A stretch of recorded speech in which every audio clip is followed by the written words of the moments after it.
आंदोलित है, संघर्ष कर रहा है किसान संगठन। हमारे वहाँ के विधायक अभिमन्यु पूनिया, जिन पर कल लाठीचार्ज हुआ 10 तारीख को। आदरणीय, मैं बताना चाहता हूँ, एशिया के सबसे बड़े इस ethanol project 40 megawatt power plant 555 ton प्रतिदिन, DWGS डायर और 925 टन प्रतिदिन कार्बन डाइऑक्साइड उत्पादन वाली विशाल यूनिट से उत्पन्न हो रही गंभीर चिंता का विषय है। सर, ये राइस बेल्ट और देश का प्रमुख अनाज भंडार है। कृषि व्यवस्था में मुख्य भूजल पर आधारित है और इसे बर्बाद करने की तैयारी है। सर, इस परियोजना की वही बता रहा हूँ सर, इस प्रोजेक्ट को रोकने की आवश्यकता है। परियोजना की पर्यावरण रिपोर्ट में कई गंभीर विरोधाभास हैं। इसे B2 श्रेणी में रखकर जन सुनाई से छूट दी गई है, जबकि ये विद्यालयों, कृषि भूमि के निकट स्थित है। ये प्लांट प्रतिदिन 60 लाख लीटर भूजल का दोहन करेगा, प्रतिदिन 2400 क्विंटल राख देगा, 925 टन कार्बन डाइऑक्साइड, जिससे पूरा इलाका बर्बाद होगा। साथियों, कल जो कुछ घटनाक्रम हुआ उस पर हमें प्रेस रिलाइज करना चाहते हैं अखिल भारतीय किसान सभा के जिला महासचिव होने के नाते। साथियों, कल पूरा का पूरा घटनाक्रम प्रशासन की नेग्लिजेंसी के कारण इतना बड़ा घटनाक्रम हुआ। कल सुबह 11 बजे से लोग बाग जो है वो इथेनॉल फैक्ट्री के खिलाफ जुटने शुरू हो गए थे, क्योंकि आप सबको पता है कि आज से 20 दिन पूर्व पुलिस ने जुल्म करते हुए किसानों के ऊपर लाठीचार्ज करके किसानों को घरों से उठा करके उनके टेंट को उखाड़ करके उनके धरने को समाप्त करने का काम किया था। उसके खिलाफ महापंचायत रखी हुई थी। सुबह 11 बजे से लोग बाग जुटने शुरू हो गए और 12 बजे हमने प्रशासन के आला अधिकारियों को हमने आगाह कर दिया था कि भीड़ जो है वो बहुत ज़्यादा आक्रोशित है, लोगों के अंदर गुस्सा है। इसलिए आप अपने कलेक्टर को, आप अपने SP को सूचना दे दें कि फैक्ट्री को बंद करने का आदेश लेकर के मंच पर आ जाएं। तो उसके बाद फिर 1 बजे दोबारा अधिकारियों ने हमसे बात की। उन्होंने कहा कि लिखित में नहीं ला करके दे सकते। हमने कहा चलो, आप लिखित में आदेश नहीं ला करके दे सकते तो आप मौखिक रूप से आपके किसी भी SDO को, तहसीलदार को मंच पर भेज करके ये बोल देवें कि हमने फैक्ट्री के काम को जो है वो रोक दिया है एहतियात के तौर पर, और 11 सदस्यीय कमेटी जो है वो वार्ता के लिए आमंत्रित है। हम ये बात प्रशासन को लगातार 3 बजे तक चीख करके कहते रहे कि आप वार्ता का न्योता दीजिए, आप वार्ता का न्योता दीजिए। 3 बजे तक किसी भी प्रशासनिक अधिकारी ने कोई वार्ता का जब न्योता नहीं दिया तो लोगों का जो गुस्सा है वो फूट पड़ा। हम 4 किलोमीटर तक पैदल लोग जो है वो फैक्ट्री तक गए। 4 किलोमीटर के दौरान बीच में कहीं भी प्रशासनिक अधिकारियों ने हमसे बातचीत करने की प्रयास नहीं किया, किसी भी अधिकारी ने लेटर जारी नहीं किया। जब हम 1 किलोमीटर दूर रहे उस दौरान हमारी जो अखिल भारतीय किसान सभा के जिलाध्यक्ष बलवान पुनिया के फोन के ऊपर माननीय SDM टिब्बी ने फोन करके कहा कि अब हम आदेश जारी कर रहे हैं। उसके बावजूद भी बलवान जी ने कहा कि आप लिखित में ऑर्डर भेजो, हम लोगों को रोक देंगे। लेकिन शाम को 6 बजे तक भी लिखित में ऑर्डर नहीं भेज पाए। कोई प्रशासनिक अधिकारी जो है वो किसानों के बीच बातचीत करने के लिए नहीं आया। उसी के फलस्वरूप ये हुआ, जो भी पूरा घटनाक्रम हुआ, लोग बाग जो फैक्ट्री पर गए, जाते उनके ऊपर बुरे तरीके से लाठियां बरसाई गई, उनके ऊपर आंसू गैस के गोले छोड़े गए, बंदूक की गोलियां तक चलाने का प्रयास किया गया। वो तो इनके जंग लगे हुए हथियार थे, इसलिए गोलियां नहीं चली। अगर गोलियां चल जाती तो सैकड़ों लोग जो है वो वहां हताहत होते, सैकड़ों लोग मरते। जिस प्रकार से प्रशासन की वीडियोज आ रही है उसमें स्पष्ट दिख रहा है कि प्रशासन जो है वो लोगों को मारना चाहता था, बंदूक की नोक पर फैक्ट्री लगाना चाहता था। उसके बाद शाम को हमने जिला कलेक्टर और जिला मजिस्ट्रेट की प्रेस कॉन्फ्रेंस और उसकी ID पर डाला हुआ मामला देखा तो हम हतप्रभ रह गए कि कोई जिले का मालिक इतना बड़ा झूठ कैसे बोल सकता है।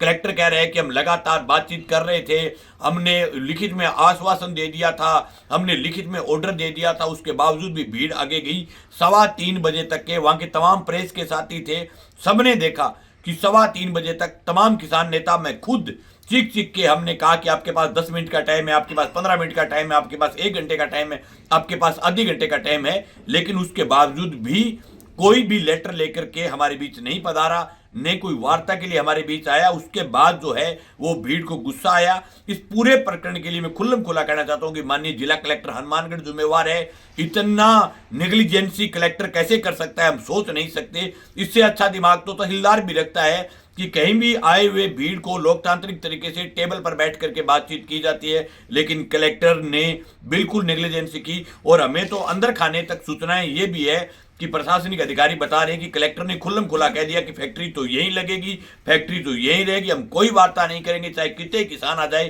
चाहे 10,000 आ जाए, चाहे 15,000 आ जाए, हमारी स्वास्थ्य पर कोई फर्क नहीं पड़ना। इस बात से ये भी लगता है कि कहीं न कहीं फैक्ट्री मालिक का और जिला कलेक्टर हनुमानगढ़ का आपस में जो है वो कोई आर्थिक टाइप हुआ है, जिसके कारण कलेक्टर इस प्रकार से एक फैक्ट्री, एक निजी फैक्ट्री के लिए जिस प्रकार से जिला कलेक्टर हनुमानगढ़ आमाद है, जिस प्रकार से लोगों को कुचल रहे हैं। मैंने हिंदुस्तान में पहला मामला देखा है कि एक फैक्ट्री को लगाने के लिए कलेक्टर जो है वो अपनी नौकरी तक को दांव पर लगाने के लिए लगा हुआ है। अखिल भारतीय किसान सभा निंदा करती है। तो हम ऐलान करना चाहते हैं कि हमारे किसी भी किसान साथी को, हमारे किसी भी किसान नेता को, हमारे किसी भी ट्रैक्टर वाले को अगर प्रशासन परेशान करने का प्रयास करेगा, उनको गिरफ्तारी करने का प्रयास करेगा, जिस प्रकार से रात को छापे मारे हैं, वो अगर लगातार छापेमारी जारी रखेंगे।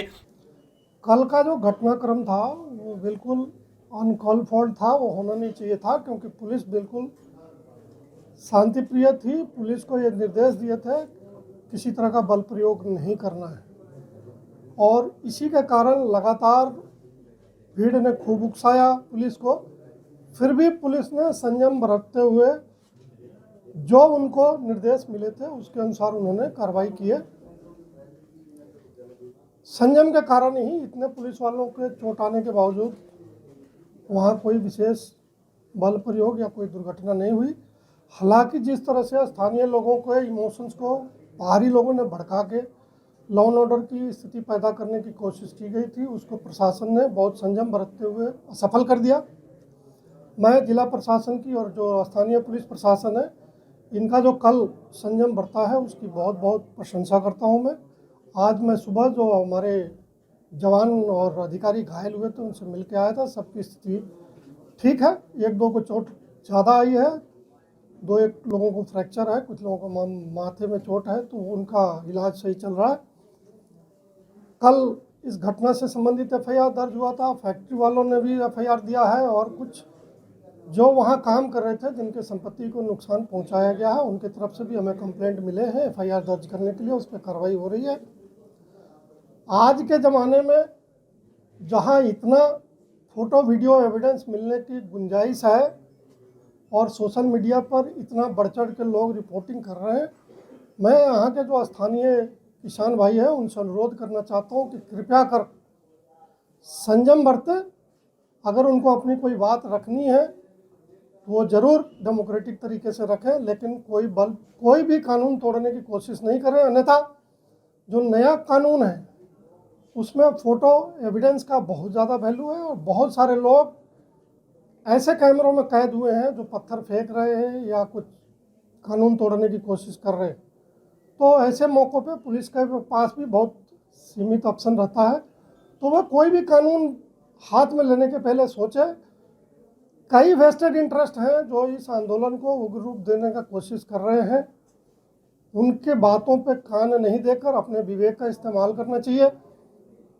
जहाँ तक मैं एक बाहरी व्यक्ति हूँ और जहाँ तक मैं जानता हूँ कि अगर कोई भी इथेनॉल प्लांट कहीं भी लगता है तो सबसे ज़्यादा स्थानीय किसान वर्ग है वो इससे लाभ अर्जित करता है, क्योंकि पूरा फैक्ट्री का जो रॉ मटेरियल है वो किसानों के प्रोड्यूस पे ही निर्भर करता है।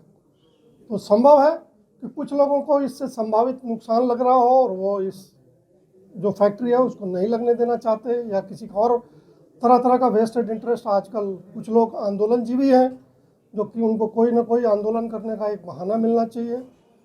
इस तरह की चीज़ों में नहीं आकर, देखिए राजस्थान में बहुत एक सरकार की तरफ से प्रयास चल रहा है कि उद्योग धंधे लगाए जाए, लगे, ताकि स्थानीय लोगों को रोजगार मिले। जैसा मैंने बात किया था यहाँ फैक्ट्री वालों से, लगभग 700-800 लोगों को अच्छा खासा परमानेंट नौकरी लगने की संभावना है। इसी तरह 1000 लोगों को डेली वेज में काम लगने की संभावना है। तो कोई भी फैक्ट्री लगती है तो वहाँ के आसपास के लोग सबसे ज़्यादा लाभान्वित होते हैं। तो जो भी किसान भाई है वो सभी तथ्यों पर विचार करने के बाद इससे क्या उनके इलाके में बेहतरी हो सकती है उसको भी देखें, और अगर उनके मन में कोई शंका है तो उसके समाधान करने की भी कोशिश करें। फिर जो अपने विवेक से निर्णय ले तो ज़्यादा अच्छा है, ना कि कोई पंजाब या हरियाणा या कहीं आसपास के ज़िलों से आके जो लोग इनको बहका के और बोले वाले किसानों को उनके इमोशन से खेल रहे हैं, उसको अवॉइड करने की ज़रूरत है। अभी जो आप पूछ रहे हैं कि भावी क्या योजना है, तो भावी योजना तो यह है कि अभी सब जगह शांति है, फैक्ट्री का काम तो अभी कुछ चल नहीं रहा है, तो इसलिए किसी के कोई उग्र होने का सवाल नहीं होता। जो हमारी सूचना है उसमें 200-250 जो धरनार्थी हैं वो इकट्ठा हुए थे। स्थानीय जो गुरुद्वारा है वहाँ उनकी मीटिंग हुई है। उन्होंने बातचीत की इच्छा जताई थी, तो जिला कलेक्टर महोदय के साथ उनकी वार्ता शायद चल रही होगी, जहाँ मैं तब अंदाज़ा लगाता हूँ। और हमारे यहाँ चूँकि इसमें नियमानुसार अनुसंधान मुकदमे का, क्योंकि जनप्रतिनिधियों के नाम आए हैं, तो उस हिसाब से CID के अधिकारी उसका अनुसंधान कर रहे हैं। जो सारे फोटो वीडियो एविडेंस है वो उनको उपलब्ध कराया जा रहा है। आगे की अनुसंधान की कार्रवाई चल रही है। उनके तरफ से वार्ता की भी पेशकश है, हमारा अनुसंधान चल रहा है। आगे जैसी स्थिति होगी वैसे आपको अपडेट करेंगे। हमारे तरफ से एहतियातन सारे वो कदम उठाए जा रहे हैं जिससे आसपास के इलाके की व्यवस्था बिगड़े नहीं। सर कितने लोगों के खिलाफ मुकदमा दर्ज किया गया है? 100 से ऊपर लोग नामजद हुए हैं FIR में। सर कितने लोग घायल हुए थे कल के मामले में? देखिए, पुलिस कर्मियों की बात करें तो अगर पुलिसकर्मी और होमगार्ड जो बॉर्डर होमगार्ड है, जो कंपनी के पेरोल मतलब कंपनी के पेमेंट पे लगे हुए हैं, उन सब की अगर गणना करें तो लगभग 3 दर्जन के आसपास लोग हैं जो घायल हैं।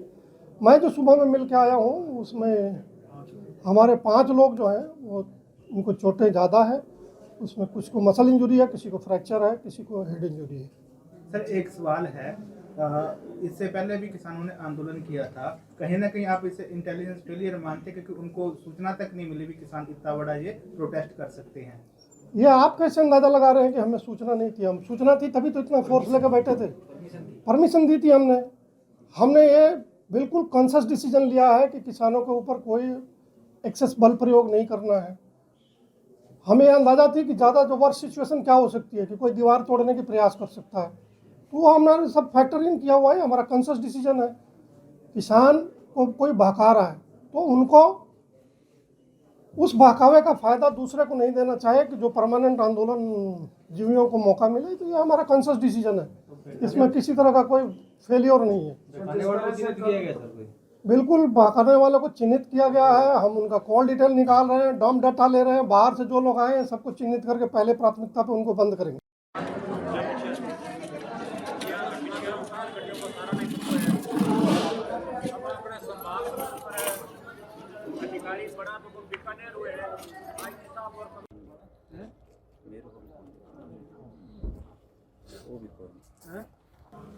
आज हम सीधा वांसर के आके और सीधा किसानों की बात सुनी है, किसानों की पीड़ा को जाना है। पहले भी हमारी 2 बार मेरी तो पर्सनली इनसे वार्ता हुई और इनका जो मेमोरेंडम था, जब मुख्यमंत्री जी गंगानगर के दौरे पे आए उस दिन भी हमने मेमोरेंडम दिया। और कहाँ बात में कोई फ़र्क रहा, क्या प्रशासन रिपोर्ट करता रहा और क्या किसानों की पीड़ा है, इसके लिए आज हम वार्ता करने आए हैं। और जो भी यहाँ की समस्या है उसको मुख्यमंत्री तक पहुँचाना हमारा दायित्व बनता है। और इस मसले का जो भी हुआ बहुत दुर्भाग्यपूर्ण है।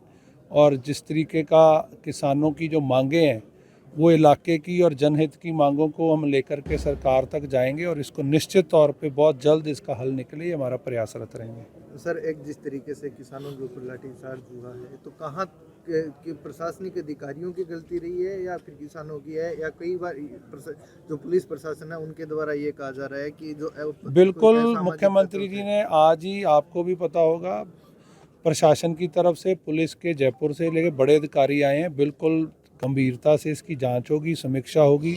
जहां भी किसी की कोताही की है उसके ऊपर उसको बिल्कुल दंड मिलेगा और ऐसा आगे से नहीं हो। और बिल्कुल किसानों की के लिए हमेशा राजस्थान की सरकार और विशेष तौर पे मुख्यमंत्री जी बहुत ही गंभीर हैं। गंगानगर, हनुमानगढ़ दोनों ज़िले जो हमारे गंगनहर, भाखड़ा और IGNP के लिए 3350 करोड़ का बजट इन 2 सालों में दिया है। लगभग सारे काम धरातल पर आ गए। हर काम में ये है कि किसान प्राथमिकता रही है। और आज अगर यहाँ कोई इस तरह की घटना होती है तो बिल्कुल किसानों के ऊपर किसी तरह की अनदेखी बर्दाश्त नहीं की जाएगी। और हम पूरी तरह सरकार किसानों के साथ खड़ी है, इसकी बिल्कुल समीक्षा करेंगे। जहाँ कोई किसी ने कोताही की उस पर जो भी कार्रवाई बनती है सरकार करेगी। सर किसानों पे 3 FIR दर्ज हुई है, इसको लेकर आप क्या कहेंगे? बिल्कुल, मैंने अभी पहुंचा हूं, FIR की कॉपी भी ली है। सारे किसानों से पर्सनली एक से मिलके, माता जी वगैरह जिनसे लाठीचार्ज हुआ उनसे भी मिला हूं। अभी प्रशासन सारा वहाँ हनुमानगढ़ हेडक्वार्टर पे बैठा है, मैं उनसे भी जाके वार्ता करूंगा और इस सारे विषय को जयपुर तक सजो बात पहुंचानी, और इसके बाद जो भी होगा आप सबके सामने कल तक आएगा। अगर आप ये वीडियो YouTube पर देख रहे हैं तो हमारे चैनल को सब्सक्राइब कर बेल आइकन दबाएं, और Facebook पर देख रहे हैं तो हमारे पेज को लाइक करें।